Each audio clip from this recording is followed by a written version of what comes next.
चलो बच्चों, अब समझ लो एक्चुअली ये हाइड्रेशन एंथैल्पी होती क्या है। कभी भी कोई फॉर इंस्टेंस मैं आपको पूरा पहले फ्रेम बता देता हूँ कि जैसे नेचर में कभी भी आयनिक कंपाउंड, इतना शायद आपको 10th क्लास से पता होगा, सॉलिड स्टेट में पाया जाता है। अच्छा, कोई भी चीज़ सॉलिड स्टेट में क्यों होती है? क्योंकि कॉन्स्टिट्यूएंट एक दूसरे से इतना ज़्यादा अट्रैक्टेड होता है कि एक दूसरे से एकदम चिपक के रहता है, तो सॉलिड स्टेट में रहता है। अगर आप चाहते हो कि ये पूरी की पूरी सॉलिड स्पीशी, ये पूरी की पूरी सॉलिड स्पीशी एक दूसरे से दूर हो जाए, यानी कि Na+ और Cl- एक दूसरे से दूर हो जाए, तो उसे आपको गैशियस स्टेट में लाना पड़ेगा। किस में लाना पड़ेगा? हेलो, गैशियस स्टेट में। अब ये जो गैशियस स्टेट में पूरी स्पीशी आ गई, अगर आप चाह रहे हो कि ये गैशियस स्टेट से Na+ पहुंच जाए एक्वस में और Cl- भी पहुंच जाए एक्वस में, तो ये पूरा का पूरा प्रोसेस कहलाता है बेटा किसी भी गैशियस आयन का पानी में घुल जाना। अगर आप पहले सिर्फ सुन लो मेरी बात, अगर मैं ये इस चीज को पहला स्टेप कहूं तो स्टेप वन में जो एनर्जी लगती है बेटा, वो एनर्जी कहलाती है लैटिस एंथैल्पी। क्या कहलाती है?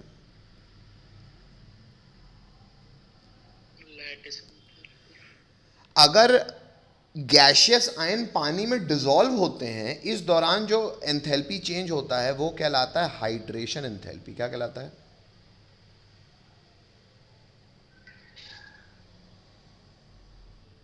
और अगर कभी भी कोई सॉलिड डायरेक्टली एक्वस आयन में कन्वर्ट हो रहा है, इस प्रोसेस के दौरान जो एनर्जी, जो एंथैल्पी चेंज होता है, उसको कहते हैं सॉल्वेशन एनर्जी। क्या कहते हैं?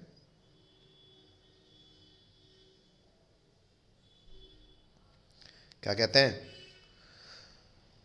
क्या कहते हैं? Solvation energy.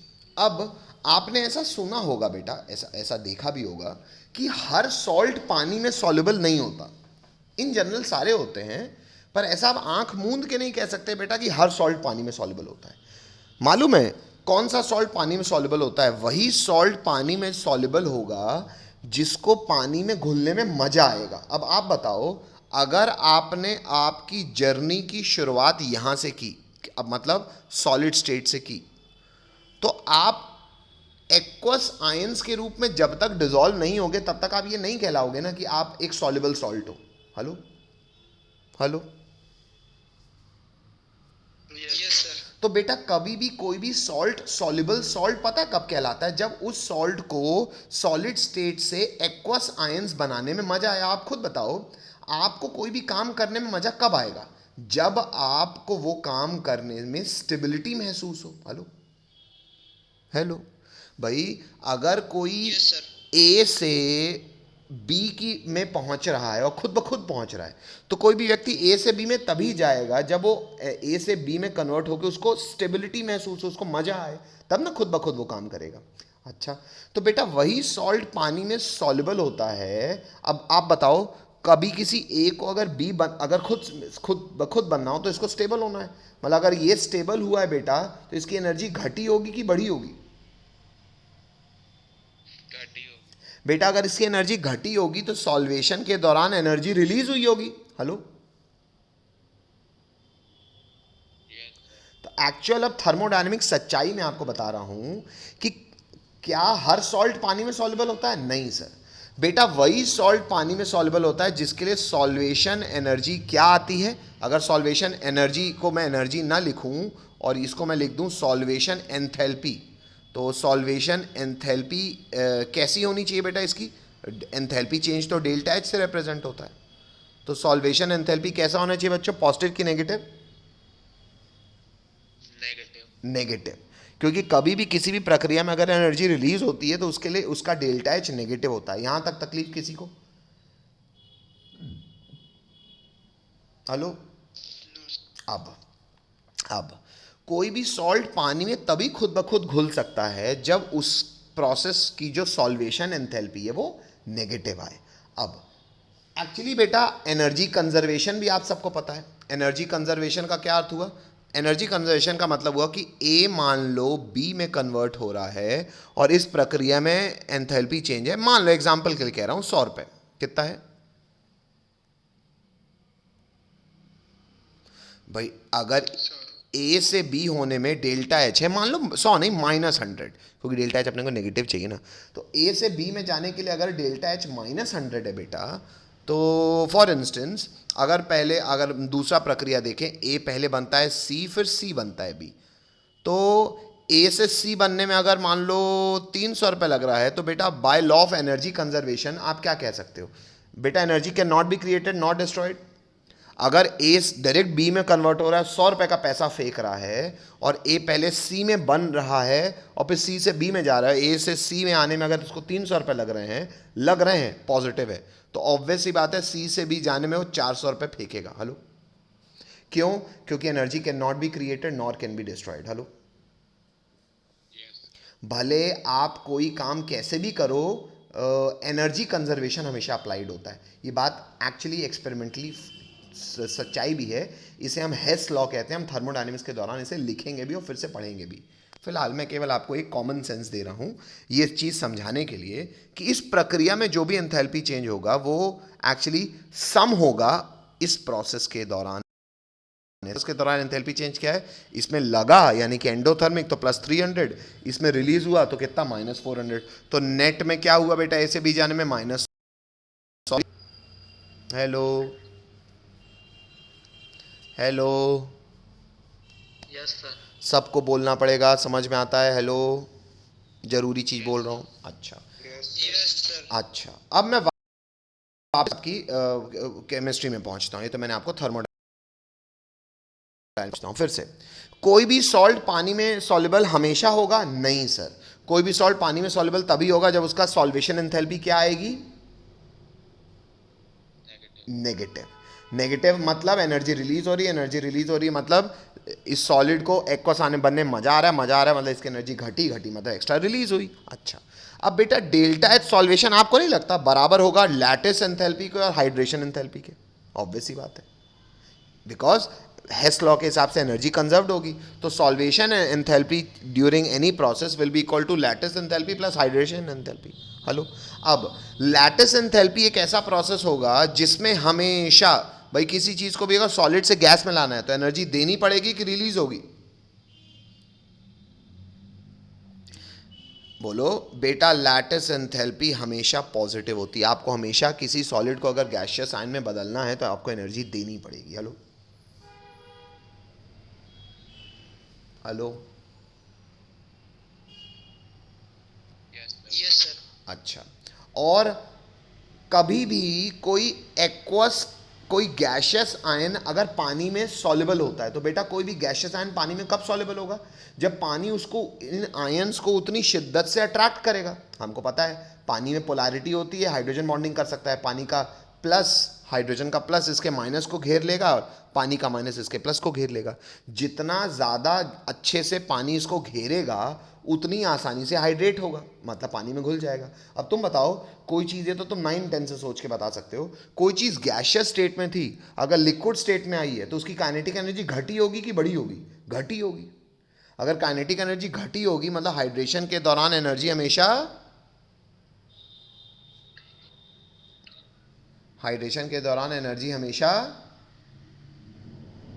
रिलीज होती है। Hello hello yes hello hello, yes sir. Hydration के दौरान एनर्जी हमेशा रिलीज होती है और किसी भी लैटिस तोड़ने के दौरान एनर्जी हमेशा एब्जॉर्ब होती है। हेलो, इतनी बात समझ में आती है?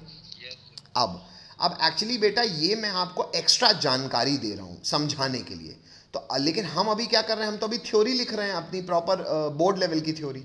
तो हालांकि सर ये भी थर्मोडायनेमिक्स में थ्योरी में ही पढ़ना होगा अपने को, लेकिन ये हम फोटो अभी फिलहाल ना बना के हम क्या करेंगे, अभी तक आपने जो नोट्स लिखे हैं वहाँ पे शायद आपने हाइड्रेशन की डेफिनेशन लिखी है ना, रोमन नंबर 1 में। रोमन नंबर 1 अभी खत्म नहीं हुआ है बेटा, लेकिन एक ऐसी डंडी खींच दो। कैसी डंडी खींचोगे? जैसे मान लो आपने हाइड्रेशन की थ्योरी लिख दी, ऐसे डंडी खींच दो, खींच दी सबने, और ऐसा एक नोट डाल दो। डाला सबने?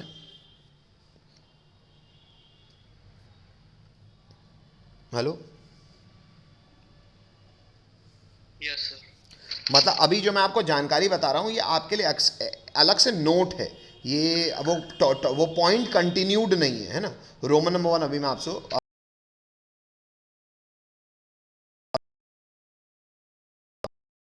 आपको चीज आप पढ़ रहे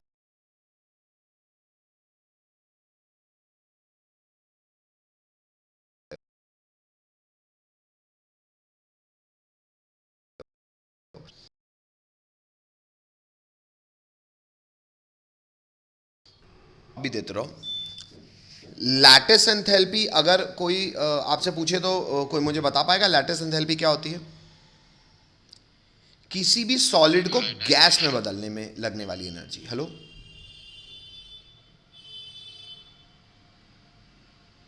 यस सर। लैटिस एंथैल्पी क्या होगी? किसी भी सॉलिड आयनिक कंपाउंड को उसके कॉन्स्टिट्यूएंट गैशियस आयंस में तोड़ने में लगने वाली एनर्जी हमेशा पॉजिटिव होगी। हाइड्रेशन एंथैल्पी वो होगी कि कोई भी गैशियस आयंस को पानी में घोलोगे, जब एक्वस आयंस में कन्वर्ट करोगे, तब जो भी एनर्जी चेंज होगा वो कहलाएगा हाइड्रेशन एंथैल्पी। और ये एनर्जी चेंज हमेशा क्या होगा? Exothermic. Hello? Hello? Hello? Yes sir. अच्छा, कोई भी क्या हर सॉल्ट पानी में घुलेगा जरूरी है? नहीं। कौन सा सॉल्ट पानी में घुलेगा जिसके लिए सॉल्वेशन, मैंने सॉल्वेशन देखो ना, इसको नेगेटिव लिखा है ना पॉजिटिव लिखा है, क्योंकि सॉल्ट घुल भी सकता है नहीं भी घुल सकता। कौन सा सॉल्ट पानी में घुलेगा? पक्की बात है जिसके लिए सॉल्वेशन एंथैल्पी नेगेटिव आए। बेटा सॉल्वेशन एंथैल्पी नेगेटिव कब आएगी? ये हमेशा लगेगी, यानी कि हमेशा पॉजिटिव होगा। ये हमेशा रिलीज होगा, मतलब हमेशा नेगेटिव होगा। आप बताओ ये ओवरऑल प्रोसेस खुद ब खुद आगे कब बढ़ेगा? कोई भी सॉल्ट पानी में कब सॉल्युबल होगा? जब उसका क्या किससे ज़्यादा हो? भाई जब उसका मिलने वाला पैसा लगने वाले पैसे से ज़्यादा हो। भाई एनर्जी कौन सी मिल रही है? हाइड्रेशन। एनर्जी कौन सी लग रही है? लैटिस। आप मुझे बताओ, आप कौन सा बिजनेस खोलोगे जिस बिजनेस में पैसा लगता रहे, कि जिस बिजनेस से पैसा कमाई हो, वो पैसा रिलीज करके दे? हेलो? हेलो? ऑब्वियसली बात है, जिससे पैसा कमाई हो, रिलीज करके दे। हेलो? Yes sir. यस अच्छा, सर। तो बेटा वैसी ही बात है, रिलीज होना मतलब नेगेटिव आना, डेल्टा एच नेगेटिव होना।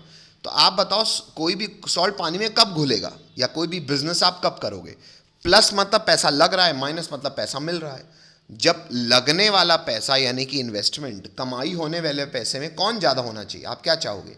पैसा लगे ज़्यादा कि पैसा मिले ज़्यादा?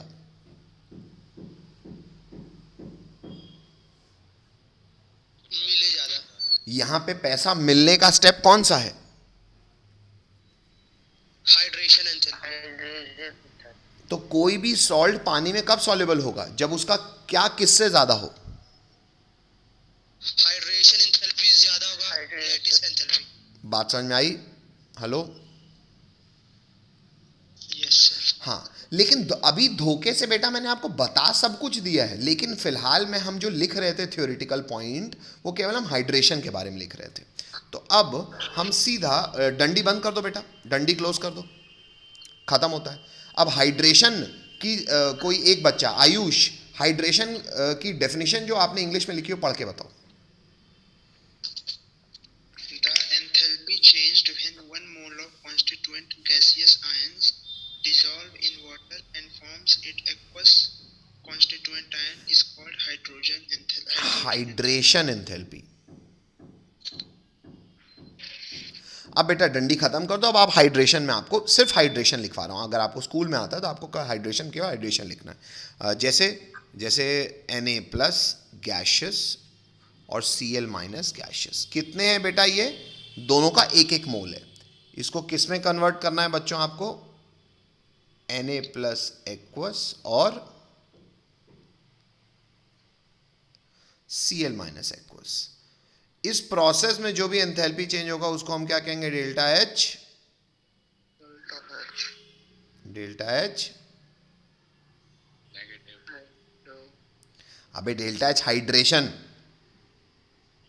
रुको मैं डेल्टा एच हाइड्रेशन आपको साफ साफ लिखना भी सिखाऊं। ऐसा कॉमा लगा के किया जाता है, ऐसा डेल्टा फिर ऐसा बड़ा सा एच और ऐसा सबस्क्रिप्ट में छोटा सा लिख देते हैं हाइड्रेशन।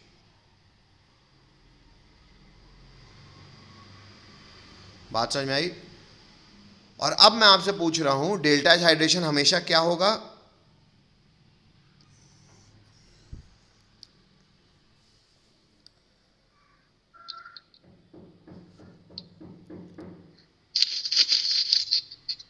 डेल्टा एच हाइड्रेशन हमेशा क्या होगा? चलो इतना लिख लिया, आगे बढ़ जाऊं? Yes sir. लिखेंगे if an ionic crystal is soluble in water, comma करके लिखेंगे, कॉमा, ये मैं आपको समझा चुका हूं। कभी भी कोई आयनिक क्रिस्टल पानी में कब सॉल्युबल होगा बच्चों? जब उसका क्या किससे ज्यादा हो?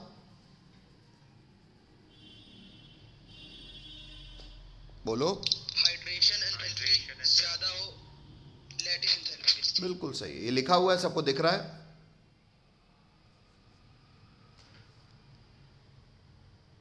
हेलो यार, हाँ हाँ बोलते रहो भैया। Yes, sir. चलो यस सर। छापो तो हाँ बोलो।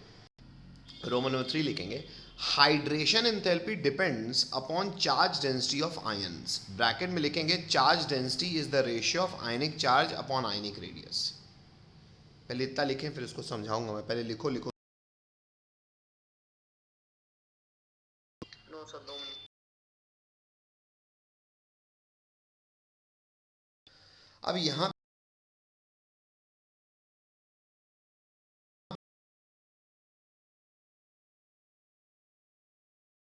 हमने कि जैसे सामने देख लीजिए, अगर आपसे कोई पूछे कि भाई Li प्लस है, ये भी गैशियस एक्वस हो सकता है, Na प्लस भी गैशियस एक्वस हो सकता है, K प्लस भी हो सकता है, Rb प्लस भी हो सकता है, Cs प्लस भी हो सकता है। भाई गैशियस आयंस तो ये सब होते हैं, ये गैशियस आयन पानी में तो सभी डिजोल्व हो सकते हैं। कौन ज़्यादा या कौन कम डिजोल्व होगा ये बताया जा सकता है? हाँ बताया जा सकता है। एक्चुअली खुद बताओ मुझे, कभी भी कोई भी आयन पानी में डिजोल्व क्यों होता है बेटा? जी जवाब चाहिए, कोई दे सकता है? यहाँ आपको केमिकल बॉन्डिंग में समझा चुका हूँ। कभी भी कोई भी आयन, मैं फर्ज के लिए एग्जांपल लेता हूँ कि मान लो मेरे पास Na प्लस आयन है, तो कभी भी Na plus ion Cl minus ion से दूर होके पानी में डिजोल्व कब होगा और क्यों होगा? बताएं।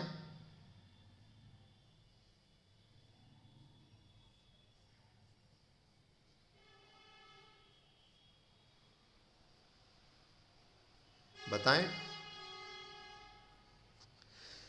क्योंकि बेटा ये पानी बनाए मैंने, और पानी के बारे में हमको पता है जो पानी होता है उसमें ऑक्सीजन पर्याप्त मात्रा में माइनस और ये पर्याप्त मात्रा में प्लस होता है। तो पानी का जो माइनस है ना, पानी के ऑक्सीजन का जो माइनस है ना, वो इसके कैटायन यानी कि प्लस को घेर लेगा, और उसी प्रकार से पानी का हाइड्रोजन का जो प्लस है वो इसके एनायन को घेर लेगा। जैसे घेरेगा आप उसमें घुल जाओगे। इसको देसी तरीके से समझाता हूँ कि जैसे मान लो आप, मैं कई बार आपको केमिकल बॉन्डिंग में समझाया भी हूँ पर आप लोग खैर सब गजनी हो तो भूल गए होगे, फिर से सुन लो। जैसे मान लो आप और आपके पापा गाड़ी में साथ में बैठ के कोई पार्टी में गए, तो साथ में बैठ के गए, आप तो सॉलिड स्टेट में थे, पास थे एक दूसरे के। Hello hello. Yes sir. अब जैसे आप पार्टी में गए, पापा यानी कि ये ग्रीन कलर का आयन, उसको पापा के दोस्तों ने यानी कि ऑक्सीजन के माइनस ने घेर लिया, और पापा प्लेट लेके उनके साथ खाना खाने चले गए। और आपको, मान लो आप माइनस हो, आपको हाइड्रोजन का प्लस यानी कि आपके दोस्त घेर के ले गए। अब ऑब्वियस सी बात है, आप दोनों दूर तभी हो गए जब पापा के दोस्त और आपके दोस्तों की मात्रा ज़्यादा हो। हेलो, अगर मान लो पापा का एक दोस्त या दो दोस्त हुए, वो प्लेट लेके आप लोग के साथ खड़े हो सकते हैं। Hello hello. उस स्थिति में आप लोग, उस स्थिति में जब पापा अपने दोस्तों के साथ, आप अपने दोस्तों के साथ, आप लोगों के बीच में गैप आ जाएगा, डिस्टेंस आ जाएगा। ऐसा नहीं कि अब आपका पिताजी नहीं, आप उनके लड़के नहीं। ये कोई केमिकल चेंज नहीं है कि इलेक्ट्रॉन वापस कर देंगे, अरे तुम मेरे साथ रोटी नहीं खाए तुम मेरे बाप नहीं, ऐसा नहीं है। हाँ, लेकिन फिजिकल चेंज है। What is physical change? दूरी बढ़ जाना। Hello hello, Yes, sir. Yes. Common sense समझ में आता है? Yes, sir. अच्छा, तो ये Na प्लस और Cl माइनस आयन का दूर होना केवल इनके स्टेट, फिजिकल स्टेट को चेंज कर रहा है। दूर होके किस में आ गए? सॉलिड स्टेट से पानी में आ गए। हेलो, अच्छा, अब बताओ ये पानी में आए क्यों? क्योंकि पानी के माइनस ने इसके प्लस को अट्रैक्ट किया, वैसे ही पानी के प्लस ने एनायन के माइनस को अट्रैक्ट किया होगा। बेटा ये प्लस माइनस का अट्रैक्शन ही हो रहा है ना। Hello hello, Yes, sir. Yes, sir. Plus minus का अट्रैक्शन कौन सा फोर्स कहलाता है? Coulombic force. कूलम्बिक फोर्स किसके प्रोपोर्शनल होता है? चार्ज जितना ज़्यादा उतना ज़्यादा अट्रैक्शन, और साइज जितना छोटा उतना ज़्यादा अट्रैक्शन। मानते हो?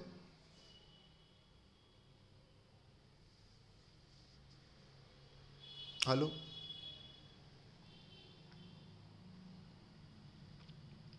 Hello, Yes, sir. चलो, तो इन दैट केस बेटा अगर आपको ये बात समझ में आती है, नेक्स्ट लाइन से आपको लिखना है एग्जाम्पल करके। Order of delta H hydration. मैं पढ़ क्या रहा था? Alkali metals. अल्कली मेटल्स के आयन कौन होंगे? Li plus, Na plus, K plus, Rb plus, Cs plus. अब आपको मुझे बताना है कि delta H hydration down the group क्या होगा? आंसर है डिक्रीज होगा। और उसका रीजन है डेल्टा एच हाइड्रेशन किसके प्रोपोर्शनल है? आयनिक चार्ज अपॉन आयनिक साइज। चार्ज तो सब में +1 है क्योंकि सब यूनिवैलेंट कैटायन बनाते हैं, तो वहाँ मैंने 1 कर दिया, तो इन्वर्सली प्रोपोर्शनल हो गया साइज के। हेलो, क्योंकि चार्ज तो टाई हो गया, तो अब टाई ब्रेकर कौन होगा? Size. Down the group size बढ़ता है तो डेल्टा एच हाइड्रेशन घटेगा। हेलो,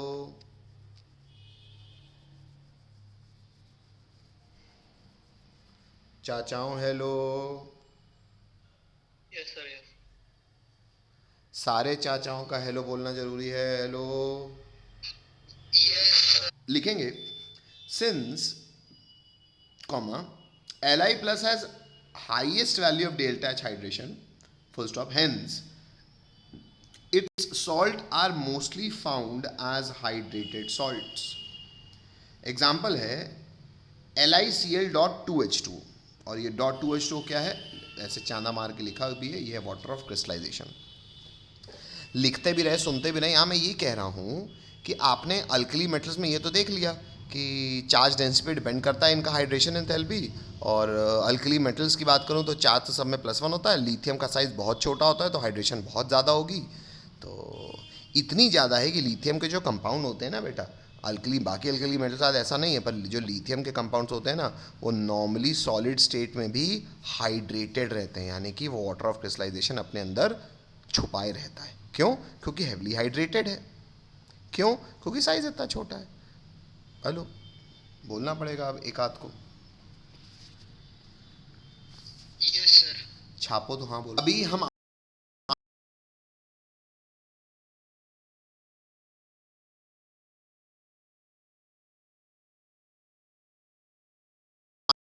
आगे खत्म करके नेक्स्ट टॉपिक डालेंगे, लिखेंगे physical properties of alkali metals. ये हमारा अगला स्टार मार्क है। अभी तक हम इंट्रोड्यूस कर रहे थे, इंट्रोड्यूस हो गया चैप्टर, इंट्रोडक्शन करते हमने बहुत कुछ बातें कर ली हैं। नेक्स्ट स्टार मार्क डालेंगे physical properties of alkali metals. Physical properties of alkali metal में बच्चों लिखेंगे पॉइंट नंबर 1, लिखेंगे they are silvery white comma soft and are light weight metals. यानी कि अल्कली मेटल जनरली सफ़ेद सिल्वरी वाइट होते हैं, चांदी टाइप सफ़ेद होते हैं, सॉफ्ट होते हैं, बहुत हार्ड मेटल्स नहीं है, सॉफ्ट होते हैं। And are light weight metal. Light weight मतलब हल्के होते हैं। क्यों? अरे यार, बाकी सब मेटल्स जो आप जानते हो वो अलॉन्ग द पीरियड आते हैं तो उनका मास बढ़ता जाता है, तो ये रिलेटिवली पहले ग्रुप के हैं तो सबसे हल्के हैं। दूसरा पॉइंट है the density increases down the group. Obviously बात है, डेंसिटी क्या होती है? मास पर यूनिट वॉल्यूम। मास क्या होता है भाई? न्यूक्लियस का मास होता है। नंबर ऑफ प्रोटॉन्स तो बढ़ ही रहे हैं, तो लगभग डेंसिटी डाउन द ग्रुप बढ़ती है। इसका एक एक्सेप्शन है, एक्सेप्शन है potassium is less denser then sodium. Technically किसको ज़्यादा डेंस होना चाहिए था? सर अगर डाउन द ग्रुप बात करो तो डेंसिटी बढ़नी चाहिए, यानी कि है ली ना की, मतलब सोडियम हल्का होना चाहिए था, पोटेशियम भारी होना चाहिए था। ये थोड़ा सा एक एक्सेप्शन है केवल इन दोनों में, बाकी सब ठीक है, बाकी सब की डेंसिटी बढ़ती है, पर पोटेशियम जो है वो कम डेंसर होता है किससे? सोडियम से। अब आप पूछोगे क्यों, तो उसका रीज़न आपको फैक्चुअली पता होना चाहिए, हम लिखेंगे, पर पहले इतना लिखो तो हाँ बोलो।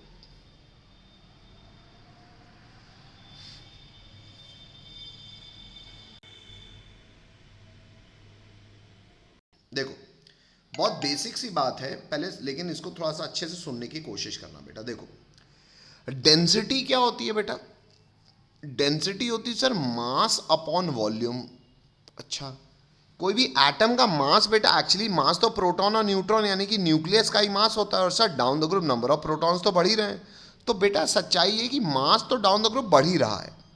तो सर अगर मास डाउन द ग्रुप बढ़ रहा है तो ली ना की रब से कायदे से डाउन द ग्रुप से अगर मास बढ़ रहा है तो डेंसिटी भी बढ़नी चाहिए। लेकिन बेटा डेंसिटी केवल मास पे डिपेंड नहीं करती, वॉल्यूम पे भी डिपेंड करती है। तो इसमें क्या हो गया सर? बेटा एक्चुअली सोडियम पोटेशियम में दिक्कत ये हो जाती है कि पोटेशियम के केस में सोडियम के रिस्पेक्ट में वॉल्यूम इतना ज़्यादा बढ़ जाता है, फिर से बोल रहा हूं, पोटेशियम के केस में सोडियम के रिस्पेक्ट में वॉल्यूम इतना ज़्यादा बढ़ जाता है कि भले पोटेशियम का मास भी बढ़ा है, लेकिन उसका इतना ज़्यादा बढ़ा हुआ volume with respect to sodium, volume इतना ज़्यादा बढ़ गया कि डेंसिटी उसकी थोड़ी सी कम हो जाती है। किससे? सोडियम से। Hello hello yes sir. Hello yes sir. चलो ठीक है भैया, समझ में आता है सबको? ये हटा दूं?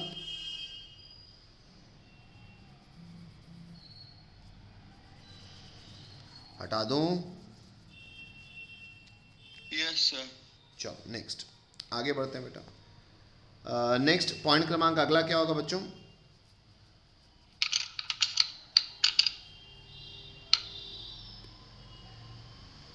पॉइंट क्रमांक अगला की, और ये भी समझने का समय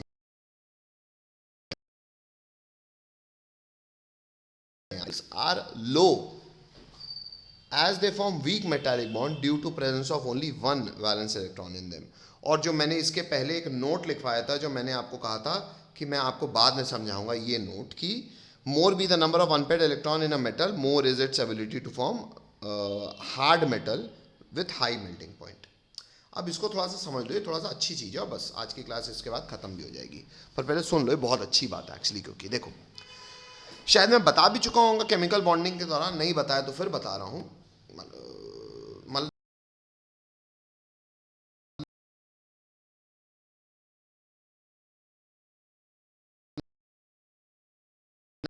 नहीं किसी दूसरे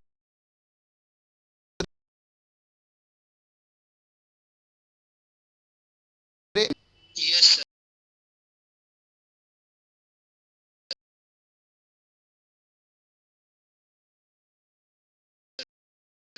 प्रॉपर्टी रखता हूँ मेटल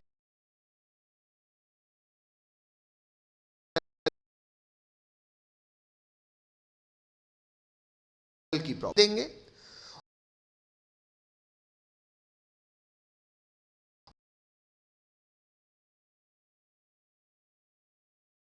और आज से मैं क्या नाम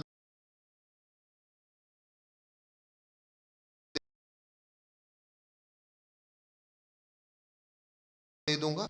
मेटालिक बॉन्ड। मतलब क्या सर, कोवलेंट बॉन्ड और मेटालिक बॉन्ड में कोई फर्क नहीं है? नहीं बेटा, अगर आप बेसिक पॉइंट ऑफ व्यू से देखो तो कोई फर्क नहीं है। बस